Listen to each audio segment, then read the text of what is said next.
And oddly seems to be the case that it's like primarily happening in the United States.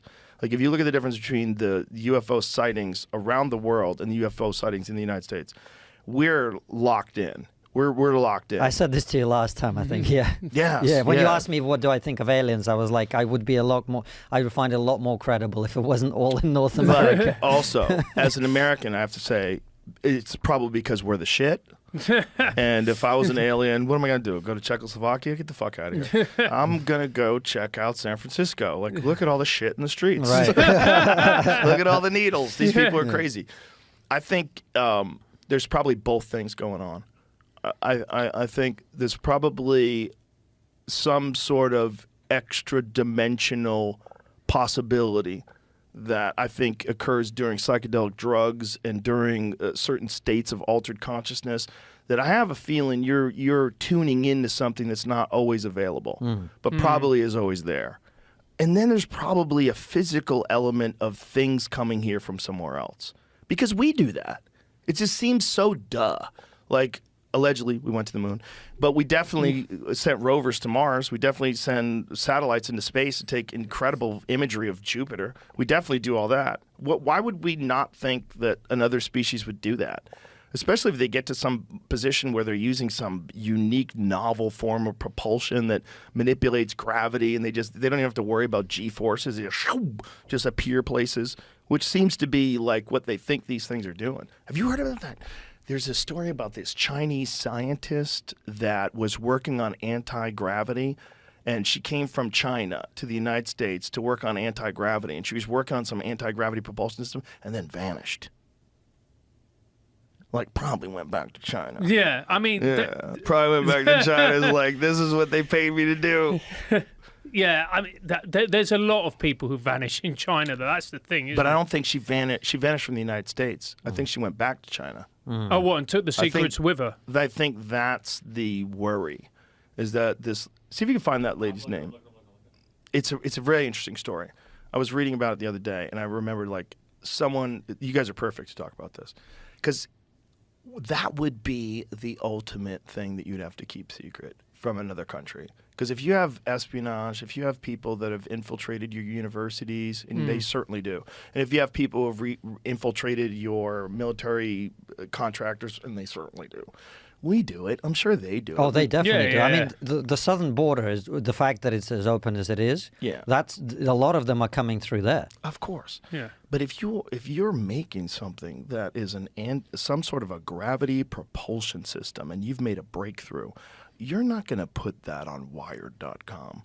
You're not going to broadcast that on CNN. You're not going to tell anybody that. Because if the other countries find out, if the other superpowers, if China and Russia find out that we have some sort of a gravity propulsion, everyone's going to die. Yeah. They're going to steal all the information. Doesn't make sense still. Solving the mystery of Huntsville's brilliant anti-gravity scientist. Dr. Ning Li's son talks about her mom's career and legacy, along with the internet's obsession with her disappearance. So, when did she disappear? Let's see. She co-authored papers in '93. Hold on, right there. Stop right there. Yep. In the late 90s, she claimed to have created anti-gravity devices that were fully functional, and this was big news in both scientific journals and mainstream press. In 1997, Dr. Li continued to expand on her concept and conduct more experiments. She published papers describing the anomalous weight changes in objects suspected over a rotating superconductor. To say her work referred to as taming gravity could change the world is an understatement. Taming gravity would drastically change the way we transport on every level. Humans could travel the world at ease, and we could finally get our hands on those sweet hoverboards from Back to the Future. So, did she really do it? So what happened to her? In '99, Li left UAH to start her own company, AC Gravity, and commercialize a device based on her theories. Oh, you fucked up, lady. Her colleagues obviously believed in her work. As a chair of UAH's physics department, Larry Smalley Also departed the university to join her. Public records show that in 2001, the U.S. Department of Defense gave AC Gravity a grant for $448,970 to research the technology. However, these results were never published. In fact, Dr. Lee never published anything again. Wow. And even though the business license for AC Gravity was updated yearly through 2018, there's no record of any further work done by the company. Lee's career after 2002 is a subject of great mystery. Barely Sociable's research turned up a document showing that she gave a presentation at the 2003 MITRE conference titled Measurability of AC Gravity Fields.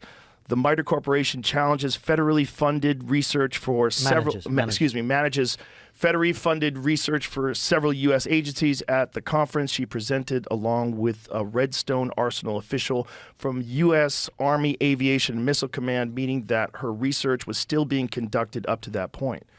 So where did she take off? When did she disappear?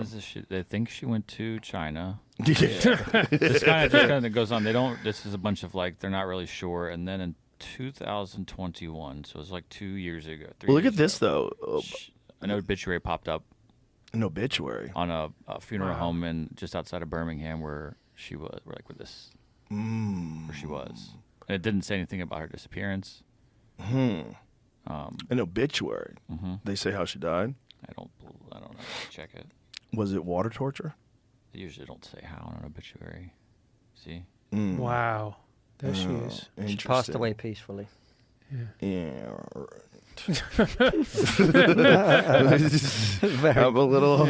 That's a little sus. There's more information about like how she would have conducted her life, But if you scroll back up, what I was gonna read a little bit more, there's something about her right there, a little bit higher, confirming her well-being that she was still working with the DoD, but was unable to talk about her work. So she's working with the Department of Defense. He also told Ventura that he was unable to get a working email address or phone number for her. Bro, they probably made a breakthrough, and that's probably what happens when you make a real breakthrough.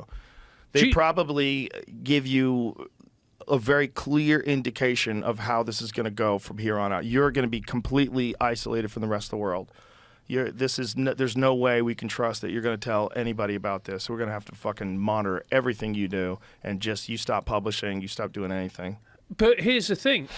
Is that the wrong approach to take? Is that the wrong approach to take when somebody has created something that could be such a monumental tool, potentially a weapon, that an enemy or somebody you perceive to be an enemy could use it against you? I don't think it's the wrong approach to take. I mean, I think especially if you're dealing with someone who came over here from China, it's like, where is she going? Like, keep an eye on that lady. If she really cracked it, and she cracked it with, what if she's sharing? That's the thing, is like some of these drones that they're seeing, and that's what I've always assumed that a lot of these things are, especially the square within a sphere that seems to be, they keep finding.